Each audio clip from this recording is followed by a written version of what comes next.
Assassination of Charlie Kirk, many, including myself and the Vice President J.D. Vance, have asked the left to take a long look in the mirror about what is an obvious, metastasizing problem stemming from their political rhetoric. What we have got in response is denial and both sidesism.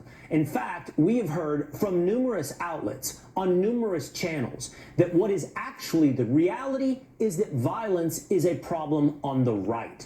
Political violence is the province of the right. That talking point has been repeated ad nauseum, so much so that students turning up now to Turning Point USA events are citing this amorphous problem of right-wing violence.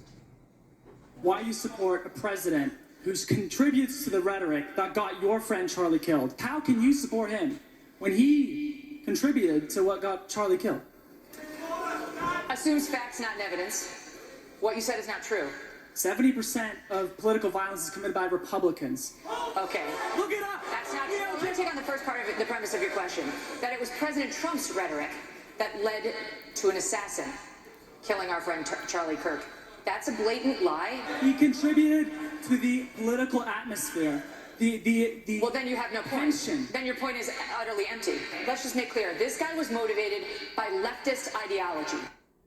Megyn Kelly setting that student straight, but you still hear two forms of that rebuttal. One, the abstract, ambiguous, President Trump contributes to a climate, really unable to cite any specific examples of violence stemming from rhetoric from President Trump, or the specifics of 70% of violence comes from Republicans. Now, that particular student cited something at the website of the DOJ. They've cited things on MSNBC like the Cato Institute, and many cite studies from the ADL, the Anti-Defamation League. Well, we took a look. We did, as that student suggested, look it up.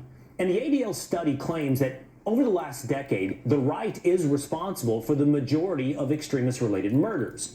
But, important note in the study, total deaths, it writes, includes both ideological and non-ideologically motivated killings. So what does that mean, non-ideological related killings that are counted as right-wing violence? Well, follow me over the wall, and I'm going to show you exactly what it means. These are the type of incidents they include in right-wing violence. There's the case of Don Stephen McDougal.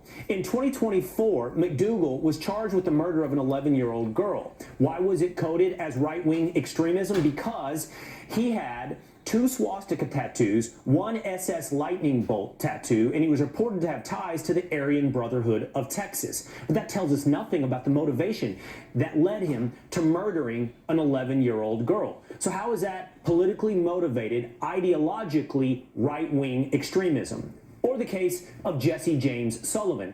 In 2024, he was charged with murdering his younger half-brother. The crime was labeled as right-wing extremism because the offender was reportedly a member of the White Warriors. It's a white supremacist prison gang.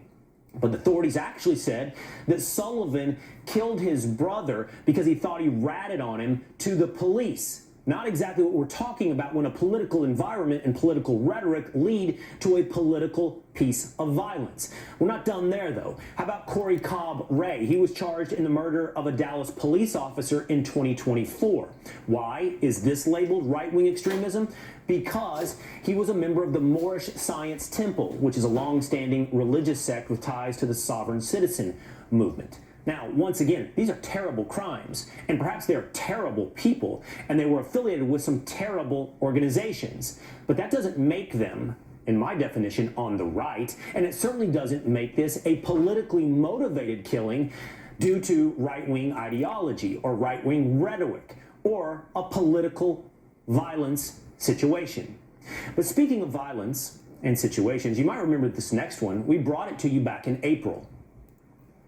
I think that your view is very obstructed, and I think that you just don't understand the magnitude of having a child. Yeah, well, I'm not the one who admitted they would be okay with killing babies in foster care and killing children that have been abused. That's not the point. What I'm saying. That's really.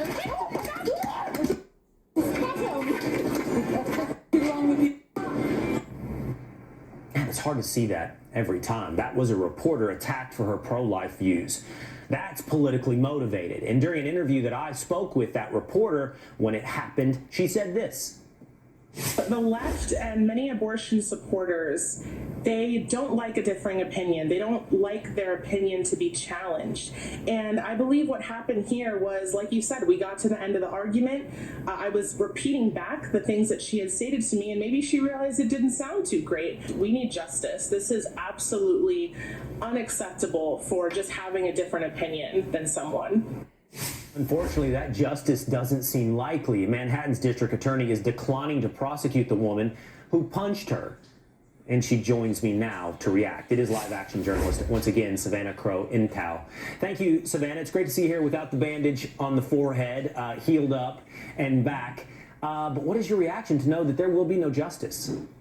Yes, well, it's absolutely disgusting, and we are going to continue fighting for justice. The Thomas More Society and we are going to be pursuing a civil suit against this woman. This is the same district attorney office that prosecuted Daniel Penny, but wants to let off my attacker with all the video evidence right off the hook with a slap on the wrist. It's disgusting. I have a question for Alvin Bragg. If I was your daughter, if I was your wife, would you have done the same thing? I think not. I think not as well. Are you still going to go out on the streets? Are you still going to conduct these interviews, Savannah? Absolutely. I mean, I owe it to my mentor, somebody who I looked up to, Charlie Kirk. He inspired me to speak out against abortion and stand up for what I believe in, and he would want us to continue, and I hope that everybody watching continues to do the same. But, of course, we have to take safety precautions. Unfortunately, that's the reality, but it's good to hear that the reality is you're still brave, you'll still be out there, and it's good to see you again, Savannah. Thank you. Now that, for example, would be a case of political violence. Just in case any of these studies that are being cited by the left need to be clarified, look into how they're actually counting. And also use your common sense. We all know the environment we're living in today, and we do know how to correct this. We know that one side needs to take a long look in the mirror before more people die. One of the things we always want to do here on The Will Cain Show is involve you in the show.